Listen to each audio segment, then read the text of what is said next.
नमस्कार, मैं मोनिका राणा। ये है हिमाचल 365 और आप देख रहे हैं इल्क्वेस्ट न्यूज चैनल। चलिए शुरू करते हैं आज की खबरों के साथ। हिमाचल के किन्नौर में चलती बस और कार के ऊपर गिरी चट्टान।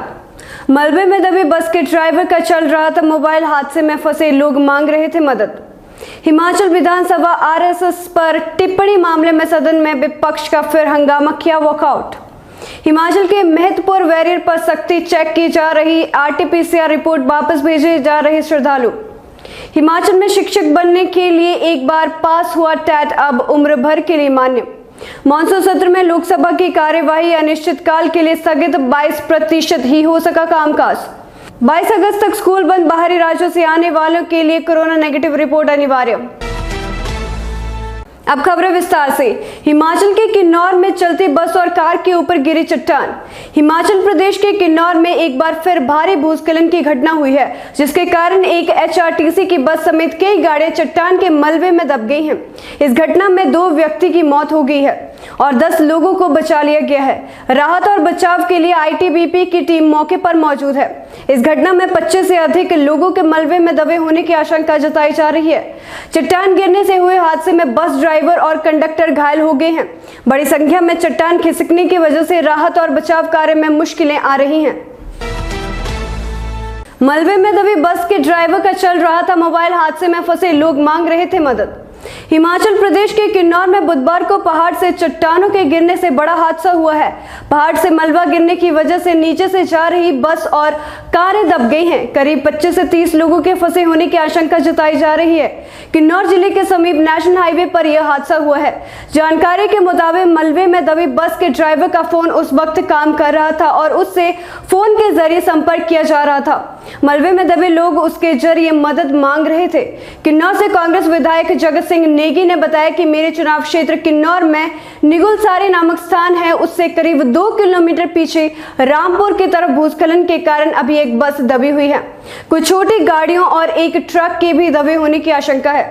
बस का ड्राइवर निकल गया है, वह अभी सदमे में है, इसलिए स्पष्ट नहीं बता पा रहा है कि अंदर कितने लोग हैं। अभी तक रेस्क्यू करना संभव नहीं है। एक छोटी गाड़ी के ड्राइवर को बचा लिया गया है। आईटीबीपी मौके पर पहुंच गई है, लेकिन अभी तक चट्टानों का खिसकना बंद नहीं हुआ है। केंद्रीय गृह मंत्री अमित शाह ने आज किन्नौर जिले के रिकांगपिओ शिमला राजमार्ग पर भूस्खलन के मद्देनजर हिमाचल प्रदेश के मुख्यमंत्री जयराम ठाकुर से बात की और उन्हें हर संभव मदद का आश्वासन दिया। गृह मंत्री ने फंसे हुए लोगों को निकालने के लिए और स्थिति का जायजा लेने के लिए आईटीबीपी के महानिदेशक से भी बात की। हिमाचल विधानसभा आरएसएस पर टिप्पणी मामले में सदन में विपक्ष का फिर हंगामा, किया वॉकआउट। हिमाचल विधानसभा के मॉनसून सत्र के दौरान बुधवार को सदन में विपक्ष ने जोरदार हंगामा किया। सदन में अपनी बात नहीं रखने देने का आरोप लगाते हुए कांग्रेस विधायक दल के सदस्य नारेबाजी करते हुए बेल में चले गए। कांग्रेस विधायकों ने आसन का घेराव किया। मंगलवार को कांग्रेस के विधायकों की ओर से आरएसएस पर टिप्पणी करने के मामले में सदन बुधवार को भी गरमाया रहा। विपक्षी कांग्रेसों के सदस्य ने प्रश्नकाल शुरू होने से पहले ही सदन में अपनी बात नहीं रखने देने का आरोप लगाते हुए हंगामा शुरू कर दिया और नारेबाजी की। इसका सत्ता पक्ष ने विरोध किया। विधानसभा अध्यक्ष विपिन सिंह परमार भी सभी सदस्यों से बैठने का अनुरोध करते रहे। इस बीच विपक्ष ने अपना विरोध जारी रखा। मंगलवार को कांग्रेस विधायक जगत सिंह नेगी ने आरएसएस पर एक टिप्पणी की थी। उनकी इस टिप्पणी समेत भाषण को स्पीकर ने कार्यवाही से ही हटा दिया। इस घटनाक्रम से ही विपक्ष बुधवार को सदन की कार्यवाही शुरू होने से पहले ही हंगामा करने लगा। सत्ता पक्ष के विधायक मंत्रियों से सवाल पूछते रहे, मगर विपक्ष हंगामा करता रहा और 11:30 बजे के बाद विपक्ष ने वॉकआउट कर दिया। हिमाचल के महत्वपूर्ण बैरियर पर सख्ती, चेक की जा रही आरटीपीसीआर रिपोर्ट, वापस भेजे जा रहे श्रद्धालु। हिमाचल प्रदेश में लगी पाबंदियों के बीच ऊना में महत्वपूर्ण बैरियर पर पुलिस बाहरी राज्यों से आने वाले श्रद्धालुओं की आरटीपीसीआर रिपोर्ट चेक कर रही है। रिपोर्ट जांचने के बाद ही श्रद्धालुओं को राज्य में प्रवेश करने दिया जा रहा है। वहीं बिना आरटीपीसीआर रिपोर्ट पहुंचे श्रद्धालुओं को वापस भेजा जा रहा है। इसके अलावा कोविड वैक्सीन की दोनों डोज का प्रमाण पत्र चेक करने के बाद भी प्रवेश मिल रहा है। कोविड वैक्सीन की 1 डोज लगवाने वालों को प्रवेश करने की अनुमति नहीं है।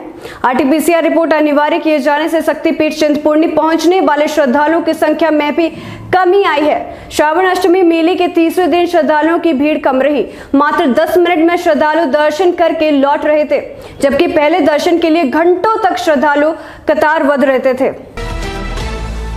हिमाचल में शिक्षक बनने के लिए एक बार पास हुआ टेट अब उम्र भर के लिए मान्य।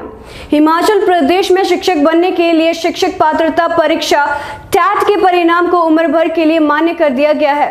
अगस्त 2011 के बाद टेट पास करने वालों को इसका लाभ मिलेगा। मंत्रिमंडल की बैठक में केंद्रीय मंत्रिमंडल के फैसले को मंजूरी दी गई। प्रदेश के लाखों अभ्यर्थी इस फैसले से लाभान्वित होंगे।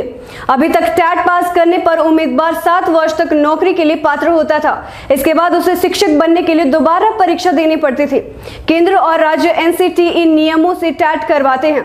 केंद्र सरकार के लिए सीबीएसई और राज्य अपनी परीक्षा खुद करवाते हैं। शिक्षक पात्रता परीक्षा उम्र भर के लिए मान्य करने के लिए national council for teacher education ने बीते दिनों राज्यों को लिखित निर्देश जारी किए थे।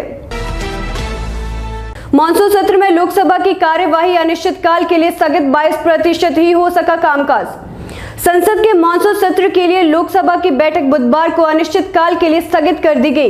पेगासस जासूसी मामला, 3 केंद्रीय कृषि कानूनों को वापस लेने की मांग सहित अन्य मुद्दों पर विपक्षी दलों के शोर शराबे के कारण पूरे सत्र में सदन में कामकाज बाधित रहा और सिर्फ 22% कार्य निष्पादन हुआ।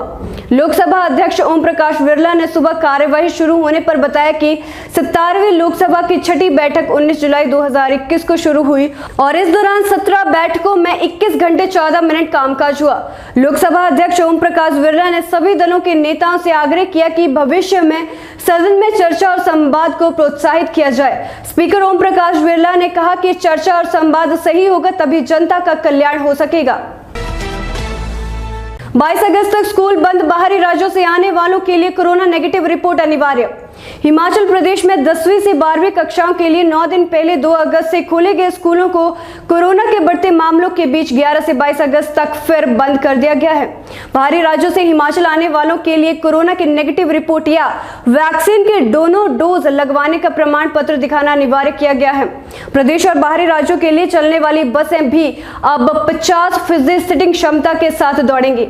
ये दोनों फैसले 13 अगस्त से लागू माने जाएंगे।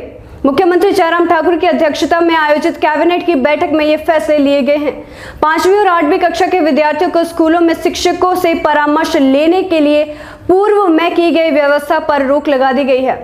तो फिलहाल के लिए बस इतना ही। मैं मोनिका राणा आपसे विदा लेती हूँ। देखते रहिए हिलक्वेस्ट न्यूज़ चैनल। धन्यवाद।